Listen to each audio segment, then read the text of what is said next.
और बेहोश होकर गिर पड़ा। फौरन ही महरोज इसे पूरी ताकत से घसीटकर अपने घर के अंदर ले गया। इसने अपने बाबा के घोड़े का अस्तबल खोला और घोड़े को अंदर जाने दिया। उसने आग जलाकर इस जगह को गर्म किया और भूखे घोड़े को घास खिलाई।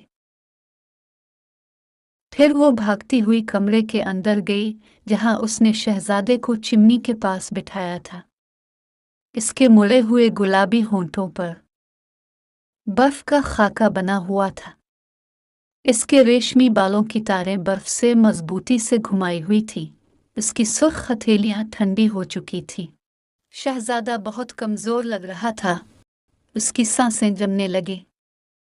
महरोज ने इसे कंबल से ढांप लिया और अपने हाथों से उसकी हथेलियों को रगड़ने जब तक कि शहजादे के हाथ गर्म नहीं हो गए। लड़की किचन से कुछ जड़ी बूटियां लेकर आए। इसे पानी में घोलकर शहजादे को पिलाया। रात भर उसकी देखभाल की।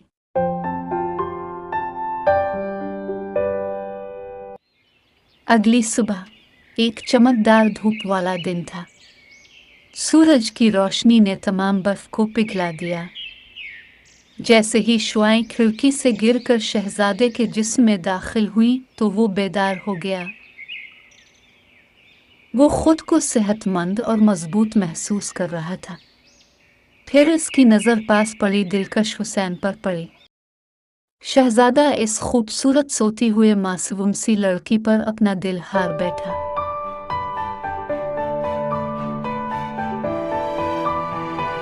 महरोज के उठते ही शहजादे ने अपना तारुफ दिया। मैं शहजादा गुलरेज हूँ। मैं अपनी जान बचाने के लिए दिल की गहराइयों से आपका शुक्रगुजार हूँ। जैसे ही उनकी निगाहें एक बार फिर मिले, वो दोनों गहरी मोहब्बत में गिरफ्तार हो गए और उनके दिल आपस में जड़ गए। इसने महरोज को शादी की पेशकश की। वो बहुत खुश थी, लेकिन इसने कहा, ये तो मेरी खुशकिस्मती होगी, बरा करम मेरे वालिद को वापस आने दे, फिर इनकी इजाज़त से मैं अब से शादी ज़रूर करूँगी। शहजादा राज़ी हो गया। वो अपनी मोहब्बत से ये वादा करके चला गया कि वो 2 दिन में महरोज और उसके वालिद को लेने वापस आएगा। फिर वो उन्हें महल में ले जाएगा।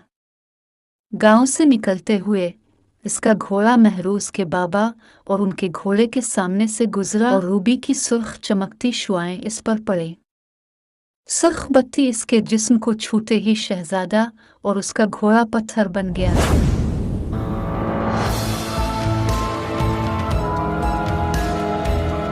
ताजिर इस नाकाबिल यकीन तब्दीली को देखकर हैरान रह गया।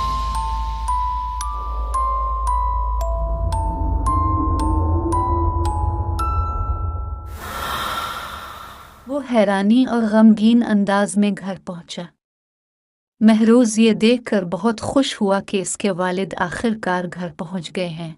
वो भागकर उनके पास आई और खुशी से उनसे लिपट गए। फिर उसने उन्हें शहजादे के बारे में सब कुछ बताया।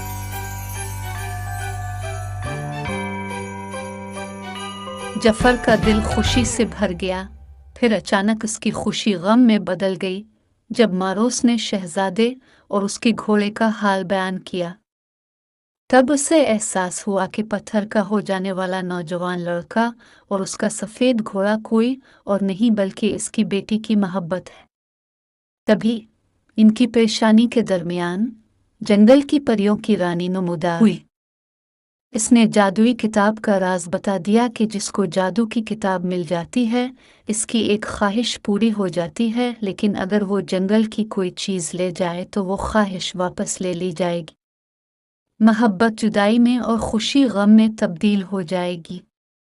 आम आदमी पर हुआ जादू नहीं पलटा जा सकता था, लेकिन जफर ने जो मांगा था वो सिर्फ एक ख्वाहिश नहीं थी, बल्कि एक बाप की तरफ से अपनी फरमाबरदार बेटी को दी गई दुआ थी, जो जादुई किताब से ज्यादा ताकतवर निकली। प्रीमा ने बताया, अगर जाफर रूबी को शहजादे के हाथ पर रख दे तो जादू टूट सकता है।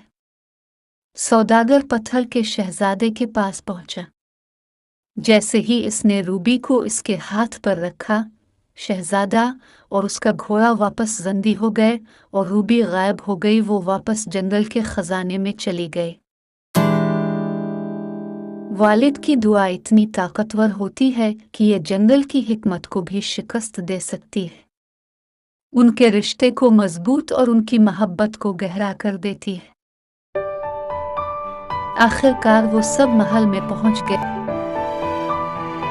बादशाह और मलिका महरूज और उसके वालिद से बहुत खुश हुए। इनकी इजाजत से एक शाही शानदार शादी का एहतमाम किया गया।